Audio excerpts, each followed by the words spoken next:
조선시대 한양의 번화한 거리에 젊은 학자 도윤이 서 있었습니다. 그는 막 과거에 급제하여 나라의 경제를 살필 중요한 임무를 맡게 되었습니다. 그의 스승인 정승대감은 그에게 백성들의 삶 속에 숨겨진 금융의 의미를 찾아오라 명했습니다.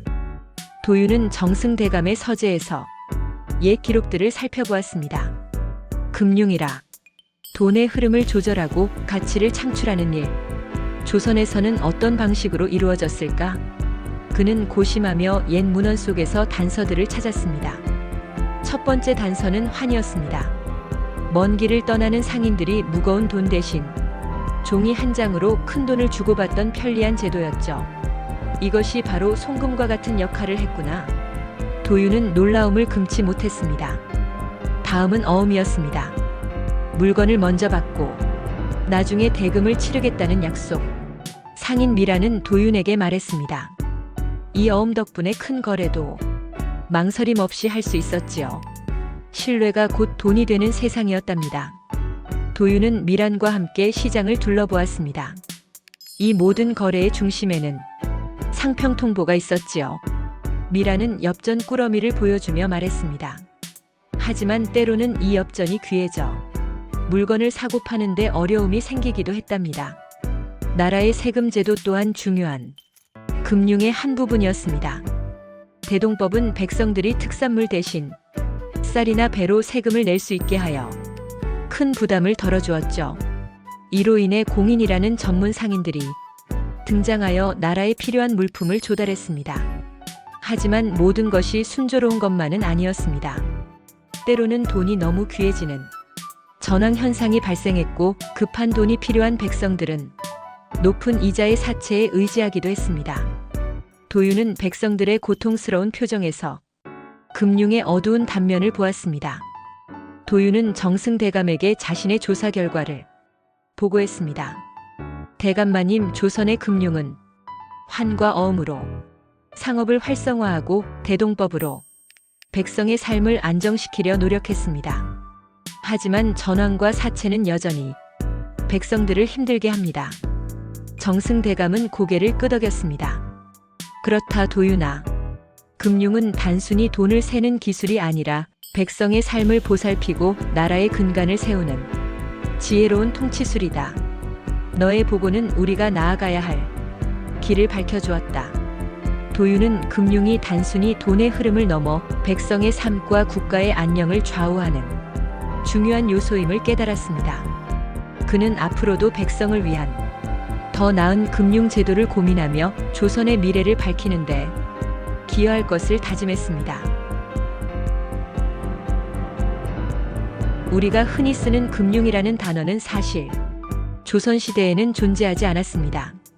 이 말은 일본 메이지 시대에 금전 융통을 줄여 만든 신조어로 한국에는 개화기 이후 들어온 개념입니다. 하지만 단어가 없었다고 해서 금융 기능이 없었던 것은 아닙니다. 이번에는 조선시대의 금융제도를 통해 우리 금융의 뿌리를 살펴보았습니다. 조선 정부는 백성의 생활 안정을 위해 몇 가지 곡식 대부 제도를 운영했습니다. 의창은 태조 때부터 설치된 제도로 평년에는 곡식을 비축했다가 흉년이 들면 가난한 백성에게 빌려주었습니다. 오늘날의 국민 안전망, 공적 금융 지원과 같은 역할을 했습니다. 사창은 마을 단위로 운영된 자치적 곡식 창고였습니다.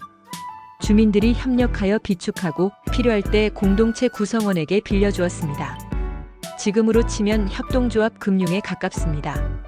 환곡은 봄에 곡식을 빌려주고 가을에 원곡과 이자를 걷어들이는 제도였습니다. 초기에는 합리적인 제도였지만 시간이 지나면서 관리들의 부정과 고율의 이자로 농민을 괴롭히는 제도로 변질되었습니다. 오늘날로 치면 제도권 금융이 고리대로 전락한 사례라고 볼 수 있습니다.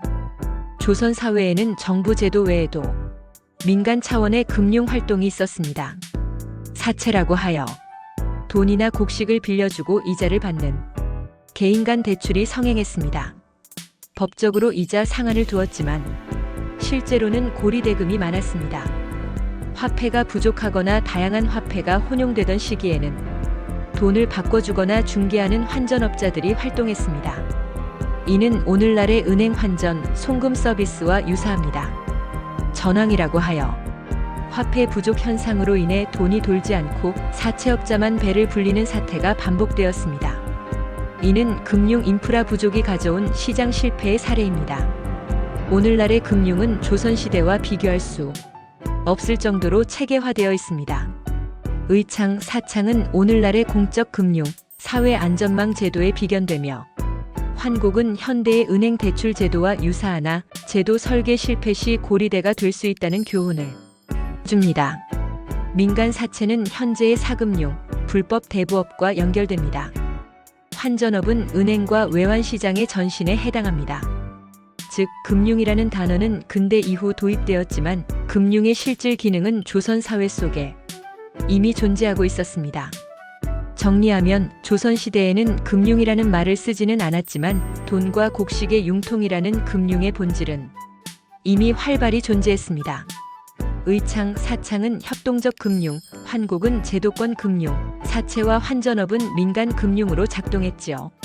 오늘 우리가 배우는 금융제도는 이런 과거의 경험 위에 세워졌습니다. 따라서 과거 제도의 성공과 실패를 돌아보는 일은 미래 금융제도를 설계하는 데 중요한 교훈을 줍니다. 이상입니다. 감사합니다.